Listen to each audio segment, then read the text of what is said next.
Hopefully you're doing amazing wherever you are in the world. My name is Shikha and I welcome you to my channel. I'm really grateful that you're all still supporting me considering that I'm only posting once a week and also there's so many other beautiful creative things to watch online. So in this one I wanted to speak to you a little bit about another one of an INFJ's pet peeves. And I'm obviously generalizing a little bit here, but every INFJ I've spoken to has displayed this pet peeve to me, so I'm guessing it's a little bit of a universal thing, but perhaps it's not for you. That's okay. Not all of my videos are going to apply to you, of course, and every INFJ is unique, even if they're all INFJs. So, one of the things that I know I find extremely annoying, and I noticed this a lot actually in Asia, and I'm going to give you examples from my life here so I can kind of demonstrate a bit of what I'm talking about. But one of the things I find extremely annoying is when people refuse to think outside the box and they kind of get stuck in these modes or modalities of thinking and get very narrow-minded about the way they do things. So you're probably wondering what I'm talking about exactly. So I'll give you a quick example, a very simple example. Recently I went to the store with a friend of mine and he was searching for some clothes because apparently Balinese washers and dryers do not like clothes and they shrink them or tear them apart. A lot of my clothes that were completely fine for years in Thailand suddenly coming to Bali have been completely annihilated. They're just like torn apart and shrunk and not doing so well. So I was out with him and we were kind of looking for some clothes to buy and he saw a shirt that he really liked at a store, but it had a stain on it. And so I was like, why don't you ask them? Maybe they can give you a little bit of a discount, maybe a 10% discount because it has a stain on it, or maybe even a bigger discount because they won't be able to sell it anyways. And so of course he did. He asked them, look at this, there's a stain here, I really like this shirt, I want to buy the shirt, but I was wondering if I could get a discount. I'll buy the shirt if you give me a discount. And he's British, so he's very nice about it, very polite about it, so he wasn't rude. I might have been rude, but he wasn't. And the lady at the counter said no, and that was it. And afterwards we walked out of the store. Afterwards we were talking about it, and I was like, I'm surprised that she didn't even offer to ask her manager about it. Usually what Asian store people will do, or like counter people will do, like, oh, let me talk to my manager about it, and then come back and say no.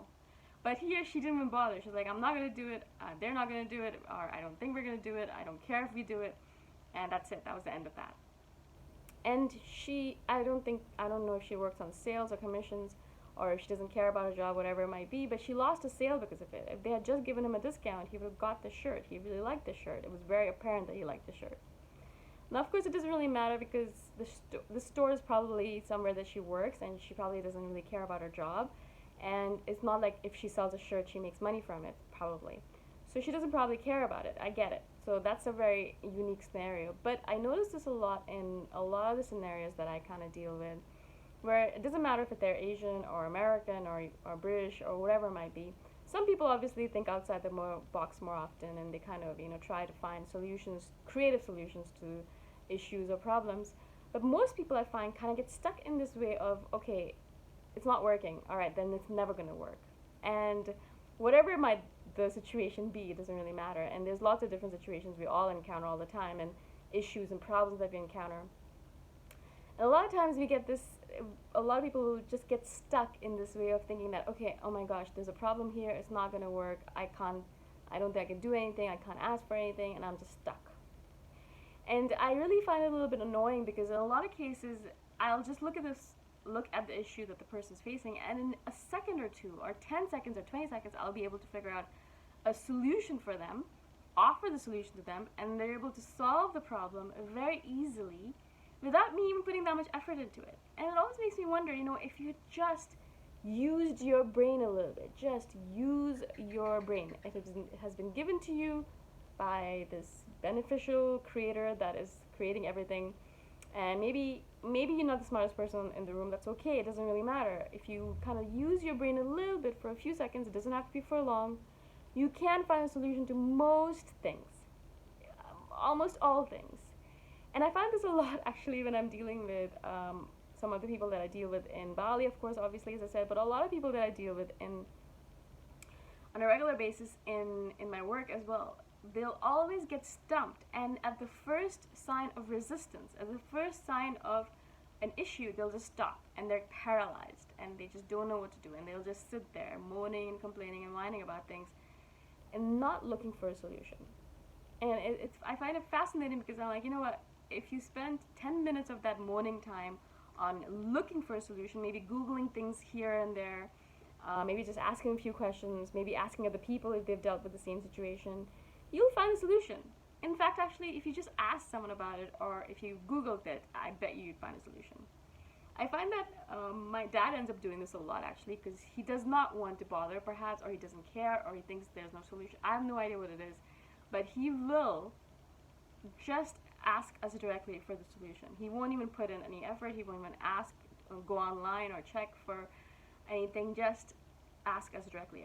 This is not working. Can you help me? And I'm like, did you try anything? Did you try this? Did you try that? No, nothing. And so that's what really bothers me, is that, of course, I understand partly it's laziness. Okay, I get it. People are lazy. Yes, I get it. But in fact, I find that most people spend a lot more time and energy, actually, on having a non-solution problem, like having a problem with no solution to it, than actually finding a solution to it. So it actually causes a lot of strife, a lot of struggle, a lot of exhaustion, it takes away a lot of energy when you have a problem in your life, right? It actually takes a lot of time and energy away from you. So if you could solve it, if you found a solution for it, it would actually allow you more time to be lazy, right? So actually, in fact, I would say that if you want to be lazy, find the solution to the problem, fix it, and then sit around and be lazy after. That's what I do. And so I understand partly it's not even just laziness, it's the fact that people are mentally lazy. It's not physically. Physically, perhaps they're more, easygoing and want to do things. But perhaps mentally, they just don't want to put the effort in. They don't want to think about it. And I get it. I do that sometimes too. I will do things a certain way when they could have been done a better way. But if I know that a better way exists, I will definitely use that better way. Whereas in fact, I find most people, even if they know that a better way exists, they will not use it, right? And so, of course, mentally lazy, physically lazy, I understand all of those, but I find that actually a lot of it is just like they just don't want to bother with it. And if there's a person around like me or like an INFJ who cares about things and wants to do things properly and who wants to do a good job, they'll just kind of shove it up upon us and expect that we'll take care of everything. And because we are the kind of people that, we're like usually kind and nice and we will, take care of things, we'll say yes. We do it, of course it's our fault, we're doing it over and over again without allowing them time to even learn. But I find it very annoying when that happens. Of course, I've stopped doing it. I've stopped taking on those responsibilities. And I'm always like, well, I always ask these people, try it. Try for a couple of days to try to find a solution. If you can't, then come to me and then I'll help. But a lot of times I'll ask them to do it first because it is really important, I find. Even if I'm dealing with like 50, 60, 70-year-old adults, I find that a lot of times people just don't have any sense of responsibility. They just don't want to do things on their own. They just want to shove off responsibility to other people. And so I'm like, it's like I'm kind of training them to be like, all right, try for a few days, see how it goes, and then I'll help you. I promise I'll help you after, but I want you to try first. And I literally feel like I'm a parent trying to teach their child to be responsible enough to take care of their own problems, because in the future, otherwise, this child's going to be dependent on other people to do everything for them, which is what a lot of adults are like right now. And I think a lot of it has to do with parenting, where parents just let their kids, parents do everything for their children, and then the children have no idea how to do anything. And then as adults, they have no idea how to do anything, and they expect someone else to take care of things for them. That is something that really pisses me off, of course. And, I would see some of my friends, their parents would fill out their school applications for them. They would fill out their university applications for them. They would fill out their job applications for them. And I'm sitting there thinking, hey, what's going on here? It's just mystifying to me. In any case, this turned out to be more of a rant than a video vlog, but hopefully some of you could resonate with this. If you are obviously on the end of being an INFJ and being one of those people who everyone shoves responsibility off to, stop saying yes to it. Yes, I know you already know this, but seriously, stop saying yes to everything. Stop doing it. Actually allow them some time to try it out on their own. Maybe they won't do it. Maybe they'll just waste their time and not actually even try. But at least you give them that opportunity, because a lot of times we're like, I'm gonna do it better anyway, so we'll just take it on, and then we do too much, we overwork ourselves, and then we burn out, and then we complain about things, and then complain about the fact that no one cares about us and things like that. It's our own responsibility to take care of this stuff ourselves. Take care of yourself by saying no to things, or telling them, try it first on your own, and then if it doesn't work out, then I'll do it for you. But really try to ask them to make sure that they do it, they at least try once. Like that's really important. Yeah, so that's what I wanted to share with you. I hope you enjoyed this. I hope you resonated with it. If not, let me know. I would love to know what some of your pet peeves, of course. I want to know what INFJs really care about. I know some of the things we care about, but I'm sure all of you have different, unique perspectives on things. If you have any questions for me or comments, of course, message me or comment below. And of course, if you're looking for INFJ dating coaching, then obviously message me as well, and we can do a coaching call, a paid coaching call. Thank you again, and I shall see you the next time around. Bye.